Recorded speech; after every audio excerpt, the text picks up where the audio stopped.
نہ دیکھے. نبی صلی اللہ علیہ وسلم نے فرمایا کوئی مرد کسی مرد کے سطر کو نہ دیکھے. سطر کا مطلب ہوتا ہے ڈھانپنا، یعنی وہ حصہ جو جسم کا ڈھانپ کر ہی رکھنا چاہیے. اور کوئی عورت کسی عورت کے سطر کو نہ دیکھے. اسے احمد، مسلم وغیرہ نے روایت کیا ہے. حضرت علی رضی اللہ تعالیٰ عنہ کی روایت ہے کہ حضور صلی اللہ علیہ وسلم نے مجھ سے فرمایا کسی زندہ یا مردہ انسان کی ران پر نگاہ نہ ڈالو. ران یہ اوپر والی یعنی ٹانگ کا اوپر کا حصہ جو ہوتا ہے نا، یعنی بٹکس وغیرہ ہے یا سرین جن کو بولتے ہیں، اس کو بھی نہیں دیکھنا چاہیے. نہ زندہ نہ مردہ. مردہ میں آپ دیکھیے کہ جب مردے کو نہلانا ہوتا ہے تو اس وقت بھی اس پہ چادر ڈالنا چاہیے اور گلوز پہن کر اس کا جسم ملنا چاہیے.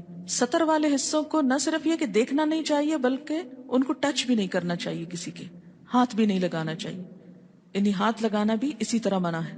آج کل جو ہمارے ہاں ایک ویکسنگ کا رواج ہے، اور اس میں کل ہی میری کسی سے بات ہوئی، اس خاتون نے خاص طور پر آ کر مجھ سے مسئلہ پوچھا کلاس کے بعد. وہ کہتی کہ میں بیوٹی پارلر چلاتی ہوں اور میرے پاس خواتین ویکسنگ کے لیے آتی ہیں جو فل باڈی ویکسنگ کروانا چاہتی ہیں. میں نے اس سے تحقیق کے لیے دوبارہ سوال کیا کہ کیا انڈر لیگز بھی؟ کہتی جی ہاں بالکل، بہت سی خواتین ہی سے انڈر لیگز بھی ویکسنگ کرانا چاہتی ہیں. تو کیا یہ جائز ہے؟ کسی صورت میں جائز نہیں ہے.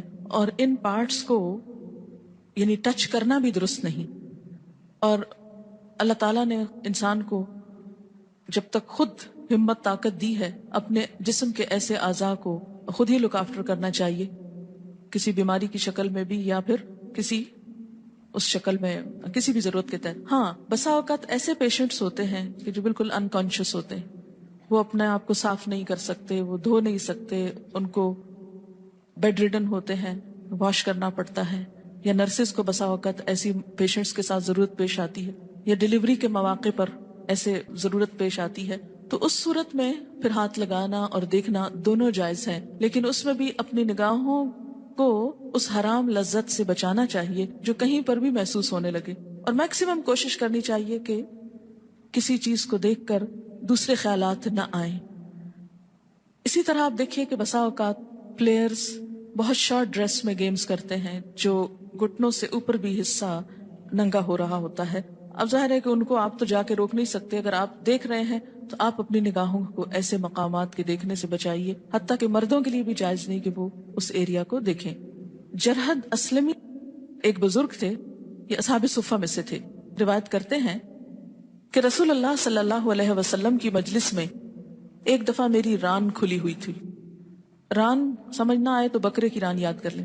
حضور صلی اللہ علیہ وسلم نے فرمایا تمہیں معلوم نہیں ہے کہ ران چھپانے کے قابل چیز ہے؟ حضرت علی رضی اللہ تعالیٰ عنہ کی روایت ہے کہ حضور صلی اللہ علیہ وسلم نے فرمایا اپنی ران کبھی نہ کھولو. صرف دوسروں کے سامنے ہی نہیں، تنہائی میں بھی بالکل ننگے رہنے سے منع کیا گیا ہے. حضور صلی اللہ علیہ وسلم نے فرمایا خبردار کبھی ننگے نہ رہو، کیونکہ تمہارے ساتھ وہ ہیں جو کبھی تم سے جدا نہیں ہوتے، یعنی حفاظت والے فرشتے جو قرآن پاک میں آپ نے پڑھا نا یحفظونہ، سوائے اس وقت کے جب تم رفع حاجت کرتے ہو، یعنی ٹوائلٹ جاتے ہو یا اپنی بیویوں کے پاس جاتے ہو، وہ تو ایک ضرورت کا وقت ہے. لہٰذا ان سے شرم کرو اور ان کا احترام ملحوظ رکھو، یعنی تنہائی میں بھی بالکل انسان ننگا نہ ہو اور خود کو بھی نہ دیکھے زیادہ بلا ضرورت، کیونکہ اس سے نگاہوں کا حیا ختم ہو جاتا ہے. خصوصاً ماؤں کو اپنے چھوٹے بچوں اور لڑکوں کو اس طرح ٹرین کرنا چاہیے کہ وہ بچپن سے ہی اس بات کی قباحت کو سمجھ جائیں اور اپنے باڈی پارٹس کو ان نیسیسریلی ٹچ نہ کریں. حضور صلی اللہ علیہ وسلم نے فرمایا اپنے سطر کو اپنی بیوی اور لونڈی کے سوا ہر ایک سے محفوظ رکھو. سائل نے پوچھا جب ہم تنہائی میں ہوں یعنی خود اکیلے ہوں تو کیا کریں؟ آپ نے فرمایا اللہ تبارک و تعالی اس کا زیادہ حقدار ہے کہ اس سے شرم کی جائے. ذالک ازکا لہم، یہ زیادہ پاکیزہ طریقہ ہے. ازکا افعال کے وزن پر ہے، اکبر کی طرح زیادہ پاکیزہ بات ہے.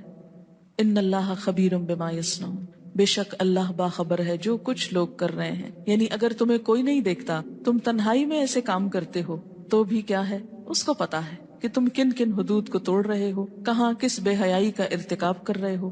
واپسی تمہاری اسی کی طرف ہے، وہ خود پوچھ لے گا، خود حساب لے لے گا. وقل للمؤمنات، جیسے مردوں کو حکم دیا گیا ایسے ہی عورتوں کے لیے الگ حکم ہے. حالانکہ بات ایک ہی ہے لیکن خصوصی طور پر عورتوں کا ذکر الگ طور پہ کر کے ان کو تاکید کی گئی کیونکہ اہم حکم ہے. وقل للمؤمنات، اور مومن عورتوں سے کہہ دیجئے یغضضن من ابصارہن، وہ اپنی نگاہیں پست رکھیں، ویحفظن فروجہن، اور اپنی شرمگاہوں کی حفاظت کریں. دونوں چیزیں بالکل ویسی ہی جیسے مردوں کے لیے.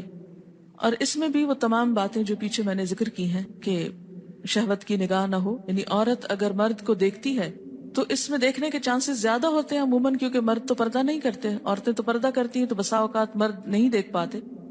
لیکن عورتوں کے لیے دیکھنے کے مواقع زیادہ ہوتے ہیں، تو عورتیں بھی اپنی خراب نگاہوں کو بچائیں. جہاں کسی لڑکے کو مرد کو دیکھ کر دل میں کوئی اٹریکشن پیدا ہو تو دوبارہ اس طرف نہ دیکھا جائے، کیونکہ بار بار کا ایسی جگہ پر دیکھنا خرابی کا سبب بنتا ہے، اور بسا اوقات انسان ایسی دلدل میں جا پھنستا ہے کہ جس سے نکلنے کی کوئی صورت سمجھ میں نہیں آتی. ہمارے معاشرے میں بہت سے ایسے کیسز جس میں لڑکا اور لڑکی باہم انوالو ہو جاتے ہیں. پہلے وہ محبت کے نام پر ایک دوسرے سے تعلق رکھتے ہیں، پھر آہستہ آہستہ بسا اوقات فزیکلی انوالو ہو جاتے ہیں. خاندان والے اپنی کچھ مجبوریوں کی وجہ سے شادی نہیں کر پاتے، اور بالآخر دلوں میں حسرتیں اور غم کے داغ لیے ہوئے ساری زندگی بسا اوقات ایسی کیفیت کا شکار رہتے ہیں کہ جس سے نفسیاتی مریض بن جاتے ہیں اور آئندہ اپنی زندگی کو بہتر طور پر بسر کرنے کے قابل نہیں رہتے. اس لیے ایسی کسی بھی مشکل سے بچنے کے لیے کیا حکم دیا گیا کہ مومن عورتیں بھی اپنی نگاہیں بچا کر رکھیں، اور وہ بھی مردوں کو گھورتی نہ رہیں. یہ نہیں کہ آپ نے خود حجاب پہنا ہوا ہے اور دیکھنے کے قابل ہے تو آپ دیکھتے چلے جائیں کیونکہ مردوں کا کون سا پردہ ہے، نہیں. اور پھر عورتیں بھی اپنی شرمگاہوں کی حفاظت کریں، یعنی زنا سے بچیں. اس میں ہم دیکھتے ہیں کہ نبی صلی اللہ علیہ وسلم کے زمانے میں کچھ واقعات ایسے ہیں کہ جن میں دیکھنے کی بات ہے کہ کیا دیکھنا مثلاً منع ہے. کیا مطلقاً کسی مرد کو دیکھنا منع ہے یا خاص نگاہ منع ہے؟ تو مراد اس سے خاص نگاہی ہے. مطلقاً دیکھنا، مطلقاً کا مطلب کیا ہے؟ بالکل. تو بالکل دیکھنا منع نہیں ہے، غلط طریقے سے دیکھنا منع ہے. اس کو دیکھنے کو پھر عورت کے لیے بھی حرام قرار دیا گیا. اس میں ہم دیکھتے ہیں کہ آپ صلی اللہ علیہ وسلم نے ایک مرتبہ حضرت عائشہ کو ایک کھیل دکھایا تھا مسجد نبوی میں، اور حدیث میں آتا ہے کہ آپ صلی اللہ علیہ وسلم کے کندھے پر سر رکھ کر پیچھے سے حضرت عائشہ دیکھتی رہی، جب تھک گئی تو واپس لوٹ گئی. جسے کیا پتہ چلتا ہے کہ جیسے کوئی شو ہو رہا ہے، کوئی تماشا ہو رہا ہے، کوئی کھیل ہو رہا ہے، اس میں مرد کھیل رہے ہیں، اگر کوئی عورت دیکھ رہی ہے تو منع نہیں. ہاں اگر کسی خاص مرد میں اٹریکشن محسوس ہونے لگی تو انسان اپنی نگاہیں خود بچا لے. اس میں آپ دیکھیے کہ ہمارے معاشرے میں کس قدر یہ چیز عام ہوتی جا رہی ہے کہ کچھ لڑکیاں کچھ پلیئرز، فلم ایکٹرز اور ایسے ہی کچھ کیریکٹرز کی عاشق ہوتی ہیں. فین کا لفظ بہت عام ہو گیا ہے، شکر ہے ایئر کنڈیشن کا نہیں ہے. تو فین ہونے کے ناطے، اور فین کا لفظ کتنا خوبصورت ہے کہ کوئی کسی کا فین ہو کوئی قباحت نہیں اس میں ہے. اور تو یہ تمام چیزیں بھی اس میں. اب آپ دیکھیں کہ ایک لڑکی اگر کسی عالمی شہرت یافتہ ایکٹر یا پلیئر کی فین ہے تو اس سے حاصل کیا کہ اس کی تصویر سینے پہ سجائے پھرتی ہے. یا آپ نے دیکھا ہوگا کہ فائل کورز بھی بسا اوقات سادہ نہیں ملتے. کالج میں بہت ساری لڑکیاں مشہور فلم سٹارز یا پلیئرز کی تصویروں پر مبنی چیزیں اٹھائے پھرتی ہیں، اور کوئی حیا بھی نہیں، جھجک بھی نہیں، کھلے عام بتاتے ہیں کہ ہاں ہم ان کے فین ہیں. اور آپ نے دیکھا ہوگا کہ بسا اوقات خطوط کا ایسا انبار ہوتا ہے ایسے لوگوں کے پاس کہ جو ایک ناجائز تعلق پر مبنی ہے. ظاہر ہے کہ ایک مرد زیادہ 4 شادیاں کر سکتا ہے، اس سے زیادہ تو وہ کر ہی نہیں سکتا. تو ایسی عورتوں کو بیکار میں کسی مرد کا فین ہونے کی کوئی ضرورت نہیں ہے کہ وہ اپنی زندگی کو حرام کریں. تو اس کے لیے اللہ تعالیٰ نے ہم پر ہی رحم کرتے ہوئے ہمارے بھلے کے لیے ہم کو منع کیا کہ نہ دیکھو وہ چیز جو تم حاصل ہی نہیں کر سکتے.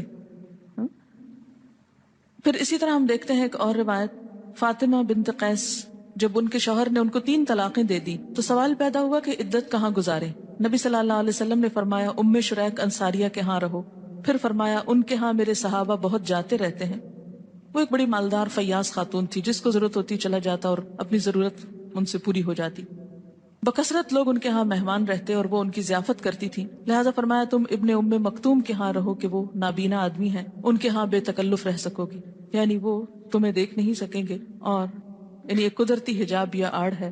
اور اسی طرح تمہارے لیے وہاں رہنا آسان ہوگا کہ اور لوگ بھی زیادہ نہیں آئیں گے وہاں.